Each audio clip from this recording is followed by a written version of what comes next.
مضمون child labour, بچوں سے محنت مزدوری کرانا۔ بچے قوم کا سرمایہ اور مستقبل کے معمار ہوتے ہیں،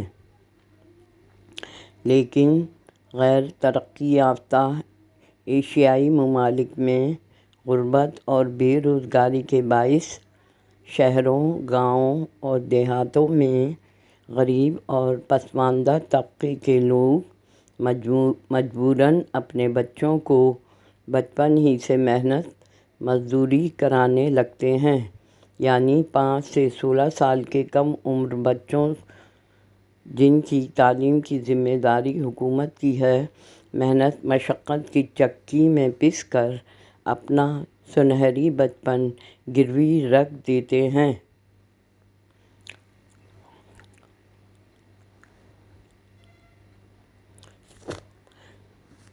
یہ ایک سنگین جرم ہے۔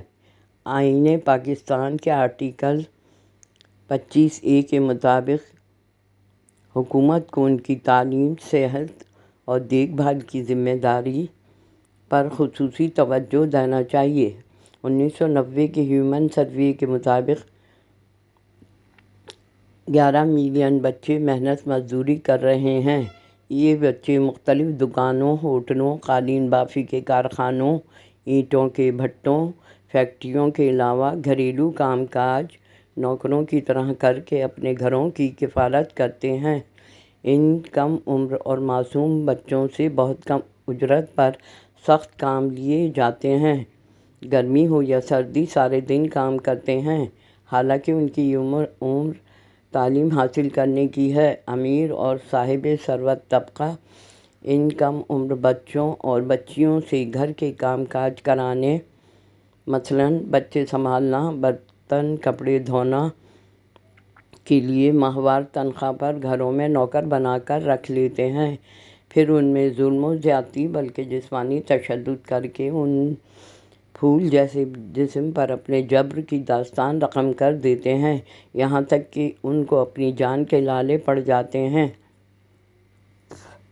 اشرافیہ مقدموں میں اپنے آپ کو بچانے کے لیے ان کے غریب والدین کو زبردستی خرید لیتی ہے اور اس طرح ظالم کیفر کردار تک نہیں پہنچ پاتا اور انصاف کہیں بیچ میں ہی گم ہو جاتا ہے۔ غربت، احساس کمتری، تشدد اور مار پیٹ کے رویے سے یہی بچے بڑے ہو کر مجرم بن کر تخریب کاری میں بھی ملوث ہو جاتے ہیں۔ گاؤں اور دیہاتوں میں زمینداروں اور جاگیرداروں کو بے جا ظلم سہنا اور 18 گھنٹوں کی مشقت کم اجرت پر لے کر ان کی زندگیوں سے کھیلا جاتا ہے۔ یہ ایک بڑا سماجی مسئلہ ہے، ہمیں آواز اٹھانا چاہیے، کیونکہ محنت مزدوری سے ان کی صحت خراب اور گندے ماحول اور تنگ و تاریک جگہوں پر کام کرنے سے وہ بیماریوں کا شکار ہو جاتے ہیں۔ اس لیے حکومت اور سماجی ادارے اس کے خلاف آواز بلند کریں اور ان کے ہاتھوں میں قلم اور کتابیں دے کر معاشرے کا ایک کارآمد شہری بنائیں۔ اس کے علاوہ مندرجہ ذیل اقدامات کیے جائیں۔ نمبر 1، بے روزگاری کم کر کے روزگار فراہم کیا جائے تاکہ غربت، مہنگائی سے پریشان افراد بچوں سے کام نہ کرائیں۔ نمبر 2، بچوں سے محنت و مشقت مزدوری کرنے پر پابندی عائد کی جائے۔ نمبر 3، بچوں کو مفت تعلیم مہیا کرنے کے لیے ان کے والدین سے رابطہ کیا جائے۔ نمبر 4، فنی اور پیشہ ورانہ تعلیم دینے کے ادارے قائم کیے جائیں تاکہ وہ ہنرمند ہو کر بہتر روزگار حاصل کر سکیں۔ نمبر 5، نئی فیکٹریاں اور کارخانے لگائے جائیں اور خواتین کو گھر بیٹھے روزگار کے مواقع فراہم کیے جائیں۔ نمبر 6، آبادی کو کنٹرول میں لانے کے لیے خاندانی منصوبہ بندی پر عمل درآمد کرایا جائے۔